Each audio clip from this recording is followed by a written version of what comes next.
Assalamualaikum warahmatullahi wabarakatuh. Para pemirsa, ada seorang penafsir atau mufasir dari kalangan Yahudi yang bernama Leopold Weiss. Setelah dia masuk Islam, namanya dirubah menjadi Muhammad Asad. Perjalanan hidupnya ketika umur 27 tahun, dia pindah ke Yerusalem. Dan dari situ, tidak berapa lama kemudian, dia masuk Islam. Menggembara ke berbagai negara di tanah Arab. Dia menjadi sahabat dari tokoh-tokoh politik di dunia Arab. Di antaranya Ibnu Saud, pendiri kerajaan Saudi Arabia di era modern. Muhammad Asad ini menarik kita lihat. Dalam perjalanan hidupnya, dia pernah menjadi duta besar Pakistan di PBB karena dia menjadi warga negara Pakistan. Lalu kemudian dia melepas kewarganegaraan Pakistannya dan menjadi warga negara Austria. Dan terakhir dia meninggal tahun 1990-an di Eropa.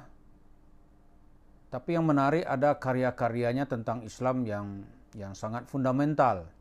Di antaranya kitab tafsir yang berjudul The Message of the Quran. Tafsir itu kemudian diterjemahkan oleh penerbit Mizan, ditambah dengan judul Tafsir Al-Quran bagi orang yang berfikir.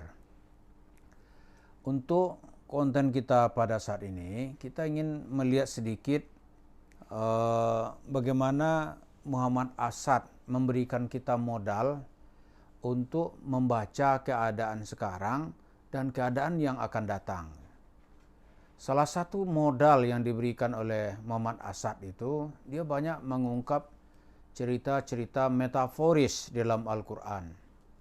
Misalnya cerita Musa dengan Bani Israel.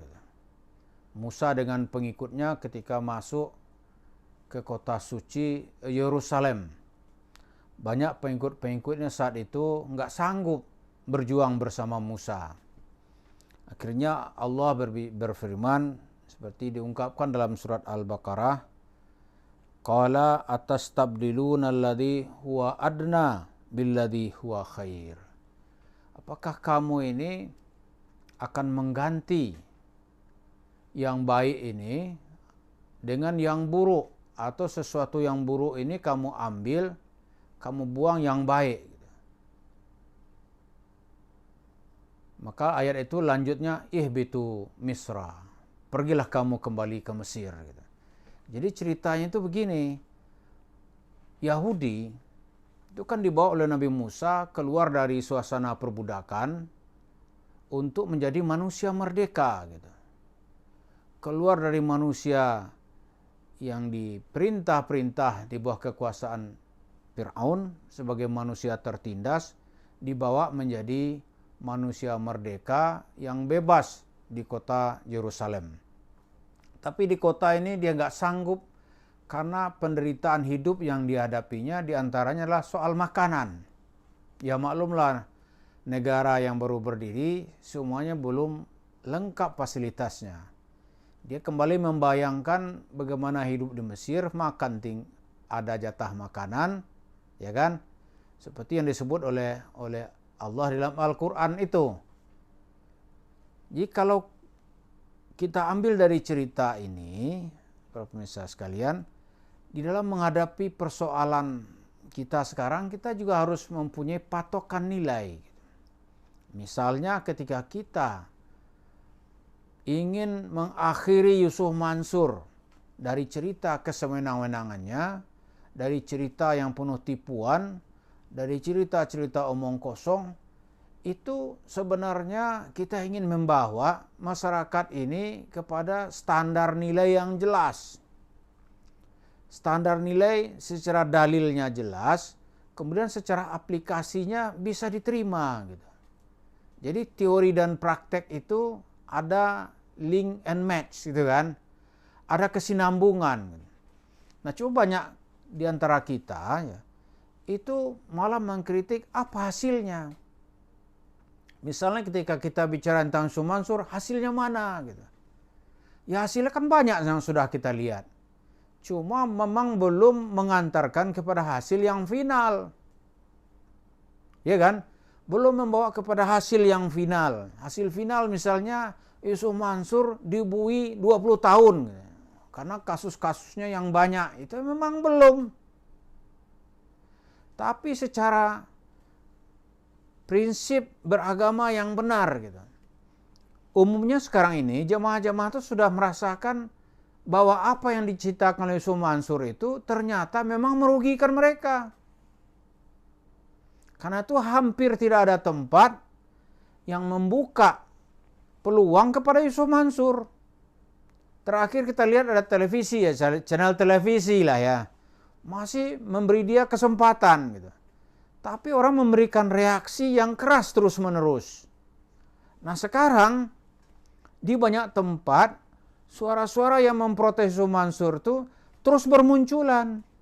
Dan yang terakhir sekarang ini, Yusuf Mansur juga sedang berurusan dengan uang, yaitu kasus perumahan di Kaisa Al-Mansur. Di Kaisa Al-Mansur itu sedang dicari sekarang apa keterlibatan Yusuf Mansur sehingga dia seolah-olah ingin menjadi juru selamat. Tapi orang-orang merasakan sebenarnya ada yang membilang yang punya perusahaan itu di belakangnya Yusuf Mansur. Itu orang sekarang berani bicara gitu. Kok dulu nggak berani? Dulu tuh di mana-mana orang masih menganggapnya gitu, punya pengikut yang banyak. Saluran televisi setahu saya ya, hanya TVRI dulu yang mengatakan blacklist kepada Yusuf Mansur. TVRI itu sekitar tahun 2007 dan 2008 itu sudah ada blacklist kepada orang ini gitu. Nah sekarang di mana-mana sekarang masyarakat ingin bangkit, ingin menyatakan beragama itu harus benar secara pendalilan, kemudian harus bisa dibuktikan ketika dipraktekkan. Nah, kembali kepada cerita yang diajak oleh Muhammad Asad tadi gitu.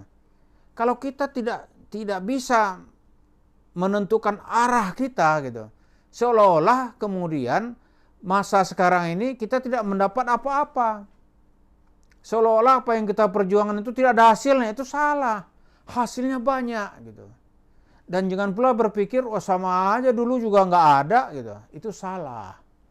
Kebatilan yang ditawarkan oleh Yusuf Mansur sudah ditolak oleh masyarakat. Dan itu hasil gitu.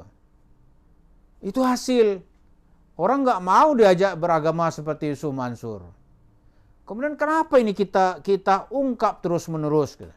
Karena Yusuf Mansur itu banyak punya turunan.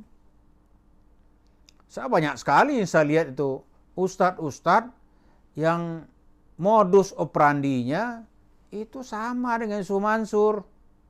Cuma mungkin skop dan volumenya belum besar. Nah dengan kita patahkan argumen-argumen seperti yang disampaikan oleh Yusuf Mansur, itu membawa dampak. Dampaknya apa? Orang makin cerdas, orang makin bersemangat di dalam berislam, tapi juga makin intelektual. Ini tidak akan diterima orang. Misalnya kiai mau mendapat mobil Pajero, zikir, sebut katanya 1000 kali sehari, Pajero, Pajero, Pajero, Pajero. Nggak ada orang yang percaya sekarang ini. Atau misalnya walaupun kiai sorban itu mau sorban 7 tingkat misalnya. Mau kaya gitu, sebut kaya, ya Allah ya kaya, ya Allah ya kaya. Nggak ada Pak orang yang percaya sekarang ini. Karena memang faktanya nggak ada. Mau Habib dari mana misalnya nih. Mau Habib dari Hadramut atau dari mana lah terserah lah gitu. Mau bercerita dia bisa punya kesaktian, bisa menurunkan emas dari langit. Orang paling bilang cobain beb. Kan gitu aja, coba mana gitu. Dan itu pasti nggak akan bisa dibuktikan. Ya kan? Kalau dia bisa nurunkan emas, ngapain lagi dia berebut jadwal misalnya nih. Merebut jadwal ceramah gitu. Yang dalam ukuran duniawi tidak seberapa gitu. Kalau memang dia bisa meminta kepada Tuhan turunkan emas dari langit. Aneh ya. Jadi kita ini sebenarnya di dalam kebebasan beragama gitu. Orang sekarang ini bebas dalam arti kata dia punya prinsip untuk mencari pijakan dalilnya. Kemudian dia punya kebebasan untuk bertanya, benar nggak ini? Kan lu orang takut. Tapi begitu duitnya udah kecemplung, begitu kantongnya udah kosong, begitu duitnya sudah pindah rekening gitu, baru dia merasa, oh ternyata kita dulu ditipu gitu. Tapi karena masyarakat kita pakai dia diam aja. Tapi terus-terusan, oh sekarang dia mulai bangkit. Jadi kembali pada cerita yang disampaikan secara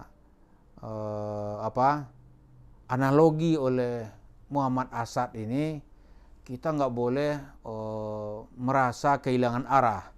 Kalau orang merasa kehilangan arah, kehilangan pegangan, maka seperti cerita orang Yahudi yang lebih memilih menjadi budak dengan janji-janji yang jelas daripada menjadi hamba Allah yang merdeka di tanah yang dijanjikan.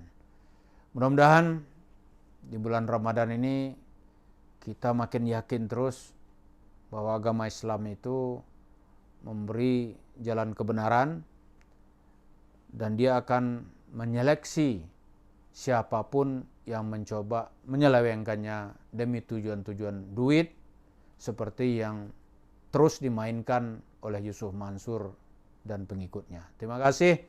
Assalamualaikum warahmatullahi wabarakatuh.